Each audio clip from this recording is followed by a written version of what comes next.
నేను మీ Sujatha. Welcome back to Anu Sujatha channel.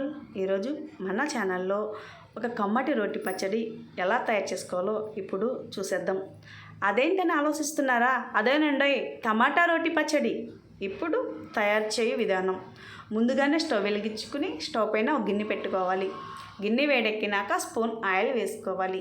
Oil వేడెక్కినాక ముందుగానే కట్ చేసి పెట్టుకున్న పచ్చిమిరపకాయలు వేయించుకొని పక్కకు తీసుకోవాలి. అదే ఆయిల్లో కట్ చేసి పెట్టుకున్న టమాటా ముక్కలు కూడా వేసి మగ్గనివ్వాలి. నేను టమాటాలతో పాటు పులుపుకి సరిపడా నిమ్మకాయ సైజ్ చింతపండు తీసుకున్నానండి. చింతపండు కూడా ఒకసారి కడిగి టమాటాల్లో వేసేసుకుని మూత పెట్టి 10 నిమిషాలు మగ్గనిస్తే చింతపండు టమాటాల్లో వాటర్తో మగ్గిపోతుందండి చాలా ఈజీగా. రోటిలో మనం దంచేటప్పుడు తొందరగా నలగాలంటే చింతపండు ఇలా వేసుకుంటే బాగుంటుంది. నేను పచ్చిమిరపకాయలు ఎందుకు కట్ చేశానంటే, మనం ఆయిల్లో పచ్చిమిరపకాయలు వేసినప్పుడు చిటపటం అంటాయి కదండి, ఎగురుతాయి కదా, అలా ఎగరకుండా ఉండటం కోసం కాటు పెట్టుకోవాలి లేదా మధ్యలో కోసుకోవాలి. నేను ముందుగానే క్లీన్ చేసి పెట్టుకున్న రోటిలో వేయించుకున్న పచ్చిమిరపకాయలు వేసి దంచుతున్నానండి. నేను ఈ పచ్చడి కోసమనే 10-15 పచ్చిమిరపకాయలు, ఒక 1/2 కేజీ టమాటాలు తీసుకున్నానండి. నేను ఈ టమాటా పచ్చడి దోశల్లోకి చేస్తున్నాను. అందుకే కొంచెం ఎక్కువసేపే దంచుతున్నానండి. దోశల్లోకి పచ్చడి కొంచెం మెత్తగా ఉంటేనే బాగుంటుంది. పచ్చిమిరపకాయలు కొంచెం ఉప్పు వేసి దంచితే చిందకుండా ఉంటుంది. పచ్చడి కూడా చాలా తొందరగా పచ్చిమిరపకాయలు నలిగిపోతాయండి. పచ్చిమిరపకాయలు అలా దంచుకోండి, చాలా బాగుంటుంది. చాలా అంటే చాలా సింపుల్గా, హడావిడిగా ఎలా చేసినా చాలా అంటే చాలా టేస్టీగా ఉండేది ఏంటంటే టమాటా పచ్చడి అండి. మనం ఎప్పుడు చేసినా ఎలా చేసినా చాలా బాగుంటుంది. అదేంటో తెలియదు కానండి, ఇంట్లో వాళ్ళు మనం ఎప్పుడైనా టమాటా పచ్చడి చేస్తే మన ఇంట్లో ఎంత మంచి కూరలు ఉన్నా కానీ ఆ కూరలని పక్కన పెట్టి టమాటా పచ్చడి మొత్తం లాగించేస్తారు. తర్వాత పచ్చిమిరపకాయలు నలిగినాక నేను 1 స్పూన్ జీలకర్ర, 10-15 ఎల్లుల్లిపాయలు వేసి దంచుతున్నానండి. నేను ఎల్లుల్లిపాయలు కొన్ని ఎక్కువగానే వేస్తాను.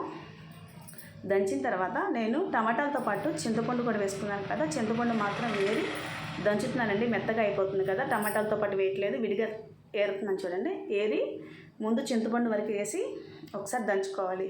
చింతపండు మెత్తగా అయిపోయిన తర్వాత టమాటా ముక్కలు కూడా వేసుకొని దంచుకోవాలి. ఈ పచ్చడి వేడివేడి అన్నంలోకి, దోశల్లోకి, ఇడ్లీలోకి, రాగి సంగటిలోకి బాగుంటుందండి. నేనైతే బొంబాయి రవ్వ ఉప్మాలో కూడా ఈ టమాటా పచ్చడి వేసుకొని తింటానండి. చాలా అంటే చాలా బాగుంటుంది. 100% పర్ఫెక్ట్గా రావాలంటే టమాటా పచ్చడి ఇలా మీరు కూడా ట్రై చేయండి. చాలా అంటే చాలా బాగుంటుంది.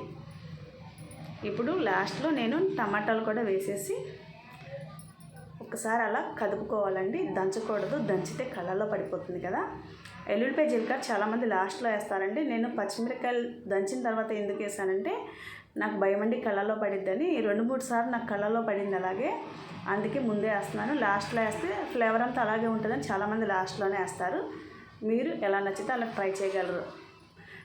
లాస్ట్లో నేను కొంచెం కొత్తిమీర కూడా వేస్తున్నానండి. కొత్తిమీర ఫ్లేవర్ అంటే చాలా ఇష్టం అండి మా ఇంట్లో, చాలా బాగుంటుంది కూడా.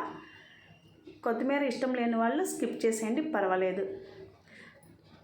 కొత్తిమీర వేస్తున్నాను కదండి, కొత్తిమీర వేసి ఒక్కసారి అలా కదపండి చాలు. ఎక్కువగా దంచని అవసరం లేదు, దంచితే కూడా బాగోదు. ఒకసారి ఉప్పు చూసుకుని మీకు టేస్ట్కి సరిపడా ఉప్పు అడ్జస్ట్ చేసుకోండి, బాగుంటుంది. వీడియో కొంచెం అభ్యంతరంగా ఉంటే ప్లీజ్ ఫ్రెండ్స్ అడ్జస్ట్ చేసుకోండి. నేను వీడియో పిల్లలతో తీయించాను కాబట్టి అలా వచ్చిందండి, ఏమనుకోకండి, గమనించగలరు మిత్రులందరూ. నేను పచ్చడి లాస్ట్లో తాలింపు పెడుతున్నానండి. ముందుగా స్టవ్ వెలిగించుకొని స్టవ్ పైన ఒక గిన్నె పెట్టుకొని గిన్నె వేడెక్కినాక స్పూన్ ఆయిల్ వేసుకోవాలి. నేను అందుకే ముందులో కొంచెం ఆయిల్ వేసానండి, లాస్ట్లో తాలింపు పెడదామని. ఆయిల్ వేడెక్కినాక 4-5 వెల్లుల్లిపాయలు వేసుకుని, వెల్లుల్లిపాయలు వేయించిన తర్వాత జీలకర్ర, తాలింపులు, కరివేపాకు వేసిన తర్వాత పచ్చడి కూడా వేసి ఒక 2-3 నిమిషాలు అలా తిప్పాలి గడ్డతో. చాలా బాగుంటుందండి. Thanks for watching.